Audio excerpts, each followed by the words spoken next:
का रे असा उदास का झालायस? कोण? इकडे तिकडे काय बघतोयस? मी बोलतोय बाप्पा. बाप्पा तुम्ही? होय मीच.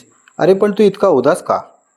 बाप्पा, तुमच्या आगमनाची जेवढी आतुरता असते ना, त्याहून जास्त तुम्हाला निरोप देताना दुःख होतं. अरे वेड्या, मी कुठे लांब गेलोय? तू तर माझी 5 दिवस भक्तिभावाने सेवा केलीस, त्यामुळे मी तर सदैव तुझ्या सोबतच राहणार आहे.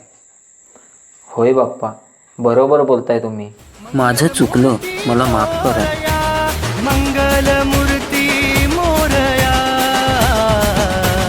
माझा पालनहार तू बाप्पा मोरया.